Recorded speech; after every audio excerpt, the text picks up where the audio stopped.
Hi everyone. Before we begin the discussion, we would like to apologize for the comments that we made in our request line video. We made a mistake by calling out what we thought initially was cheating on our poll and by calling out that person's name. We found out what that person actually did was beneficial to our channel and was not cheating in the slightest. And with that in mind, we welcome the Steins fans who are new to our channel. And without further ado, here's the discussion for the first episode of Steins.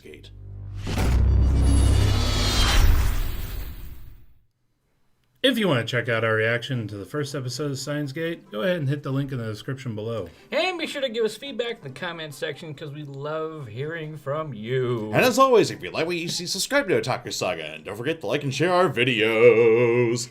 And thanks Thanks for for watching. Rather musical interlude that. Why are we doing that? He started it. Because... It's awesome. Excuse me. So, the first episode of Steins Gate. Let me go out and just go ahead and say it. Mm-hmm. This episode interested me exactly as much as it did the very first time that I watched. And how much was that, Rizzo? Somewhere between a 2 and a none at all. At least it got a 2. Yeah. Got a bip on the radar this time. You got a bip on the radar. But, as we understand it, that's not exactly an unpopular opinion on the first couple episodes of Steins Gate, so... Yeah, a lot of people actually in our own comments section when recommending the series say that it does get better. Approximately, what was the comments? Like 6 or 7 No, like episodes? four episodes. Oh, 4. It's there's two groups of people who say that it picks up after 3 and people who say it picks up after 7. Okay. So, and you know what? That's not entirely uncommon with 5PB works either. That is true. They do tend to accelerate kind of quickly midway through. They tend to have changes. So, for instance, a 5PB work that I really liked was Robotics Notes. Love Robotics Notes. And Robotics Notes, I felt, started out really strong and then finished kind of strange. Like, really strange. That's a good way to put it. The whole, tempo of that series kind of accelerated. All of a sudden, you're going from, a high school robotics competition to pet project, giant robot to saving the world. Yeah. I mean, it's 0 to 100 real quick. So, it's not exactly uncommon in their works to have a major change in the story. Now, something that I want to point out, as this is my first time actually watching the episode, it's my second time watching some of the animations because I've watched other channels go through this episode many, well, not like many reviews times. and whatnot? Yeah, Okay. Not exactly reviews. not exactly reviews. Oh. More like, I'll just point out the video. It's DigiBros how you make a first episode. He was saying that this is exactly how you make a first episode. I tend to strictly disagree.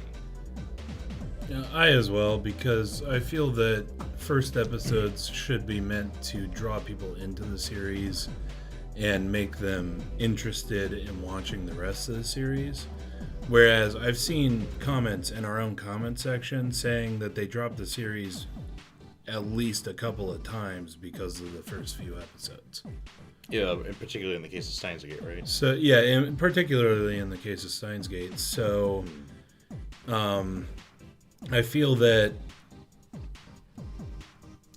even though I know from other comments that this episode is full of little breadcrumbs that you'll get later in the series, Right. I feel that this still isn't a good first episode. Like, even if, later in the series, we understand everything that happened in this episode, I still feel that it's not a good episode just because of the fact that it will not draw people in. In fact, it repels many people. It repels hard. It's maybe not repels hard, but it is, rather dry. I think it kind of lacks a lot in that sort of excitement, if you will, that is supposed to draw people in and pique their curiosity. you just see events really happen. No, Well, it's not like the big time travel sci-fi thriller that is like, that's lauded as. It just almost seems like a slice of life anime at this point. Well, I mean, in like the literal sense of the genre. Yeah.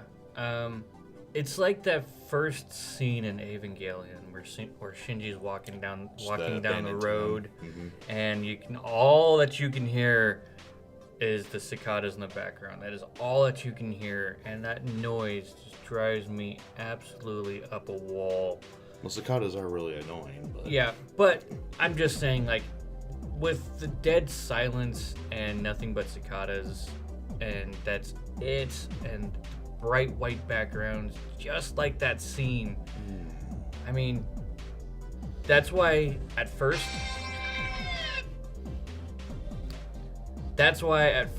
I never finished the first episode of Evangelion because I couldn't get past the silence. It's almost like white noise in a way. Yeah. I am first, like, one of my backgrounds is in music. I love music. My entire family has been extremely musical. I need noise. I need something else other than cicadas. So there's like not enough going audio wise, visual wise for you to hold your interest, right? Boring. And with the disjointed story that's going on, like I can see where I can find all these breadcrumbs. That metal Upa is gonna end up being something big. I know it. That one big clue. That one big clue. The rosebud, if you will. Right. Yeah. But I think you put it actually succinctly, Zero. Frankly, it's boring. yeah, I'm going into the series with as open of a mind as I can possibly have. But I do have to admit, the first episode bored me to tears. Like I said, I mean, it just shows, what I'm sure will be important events happening. But, yeah, it's just the whole tone of the episode just seems so flat. And it's just, that's all you do. You just see things happening. You don't get, at least I don't get, like, much enjoyment out of that. I mean, the Jelnana bit was a little bit amusing, but... Jelnana. Jelnana's. The Jelnana bit was a little bit amusing. I was actually... The only bit that really interested me was the... what's her name's murder? And then the subsequent, I guess, time travel. And I did want to talk a little bit about that weird part where, after he finds her corpse... They exit the building, and then like everybody disappears from the streets. And right when he sends the text message. Yeah, everything disappears everybody disappears from the streets, and then he, and then the satellite appears. I won't even say that it crashes because it just appears in the building. Yeah, he doesn't see it crash, but I guess when it comes he doesn't back see it to... crash. He doesn't feel it crash. I guess the only thing that he notices is a little pebble drop onto his head. A few little pebbles. Yeah, a little bit of rubble. That's not how a satellite crashes. Well, yeah, I think I mentioned it during the episode. That's not what that satellite looks awful intact for crashing into the building. Yeah, I think it was there when he came back, I guess, to the present time. It was just kind of there. Kind of like Dio Brando and the Steamroller. Yeah.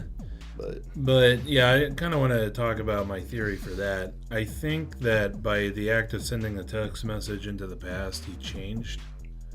He changed the future that he was in, and that moment was him kind of sliding in between timelines. Mm. I think that's what it was anyway. Okay. Again, I've only seen like the first 2 episodes, and I don't even hardly remember the actual events. But here's the thing, though. I mean, we can speculate on this, because we, can sort of, I guess, drive each other to speculate. We love theory crafting. The series, the episode in particular, doesn't do that for me. I watch it and I don't feel like theory crafting. I only feel that way when we're talking together about it. Yeah. Or if we talk with, other people over YouTube in the comments section and what have you about it. The episode itself does nothing for me. Yeah, the episode itself, it doesn't... It gives you questions, but at the same time, because of the tone and because of everything else that goes on in the series, because of the crazy antics of the guy in the lab coat, which we should have pulled up the... Huh? Ocarine. Ocarine. That's the only name I'll really remember him by. Just because of how cutely it's said. But yeah, his crazy antics and just his over enthusiastic or crazy Chunibyo way. And that's the thing, even that comes across as blasé. Just because of the whole overriding tone of the episode. Yep. But because of all that, it doesn't really... You get questions, but you don't really feel like trying to put them together. You don't want them answered. You just want it to end. It's like modern art. Or I guess maybe more specifically, it's like a Jackson Pollock painting.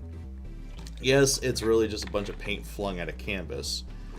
But what really gives it value and why you see it in your Guggenheim museums and contemporary modern art museums is that it gets people talking to each other about it. By itself, it's just a worthless piece of crap. Interesting. Yeah, I'm sure that this episode will make a lot more sense the further we get into the series, but for now, I would still have to give this episode a negative. Sorry, guys. Sorry, I still didn't like this. I still didn't like this episode. I want to stress that I'm just talking about this episode. That is true, yeah, and it doesn't do a good job, at least what we think. It doesn't do a good job by our criteria of a good first episode, which is to draw a viewer in to continue the series. It doesn't do that the slightest for me. That being said, you guys have, so to speak, tied our hands and are forcing us to watch this. I don't want to. Well, that may seem a little much, Ooh. but you guys requested it. We are going to finish it. That's that end of story. So maybe our minds will change as we finish this story. So many people said that it will. But doesn't stop the initial reaction of This being many people. This being a bad episode. So until then, Digibro, I completely disagree with you. Well, as I said before, even if this turns out like what everybody says, where it's laying little breadcrumbs and it'll turn out amazing to you after you watch so far, I still stand by my statement. This is not a good first episode. Agreed. Even if I eventually come to enjoy this episode. There was a discussion that me and you had after watching one Digibro's video, where we were talking about the first episode of SAO and how it's just as detailed if you actually look. Yeah. Like you can find out a lot of things from the first episode that Digibro hates SAO, but for some reason he's missing a lot of details. Yeah, it's like he doesn't care to look. Yeah, but with this, he is compelled to look, and I don't understand it. The details in this episode are there. It's just that, like, again, it's just so blasé, you just don't feel like looking for any more after it. And I think that is why a lot of people have dropped this series after episode 1. But not us. Not this time. Not this time. Not this time. So we'll see where it goes from here. A lot of potential with those breadcrumbs laid down. So I guess there might be something to look forward to, but... We got 23 episodes left plus an OVA, right? Should be, yeah. 23 plus an OVA.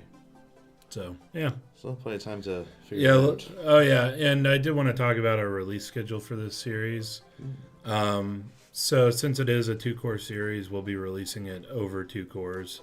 So we'll be releasing one episode a week for winter season and then one episode a week for spring season. But that's not going to count against our request series. No, next request line will still be top 3. Well, That's actually, next request line, I think we're going to do top 2 in Nisei Monogatari. Oh. Because, Nisei Monogatari was very close to making it. Like, very close to making it, so... we do constantly get requests to continue the Monogatari saga as well.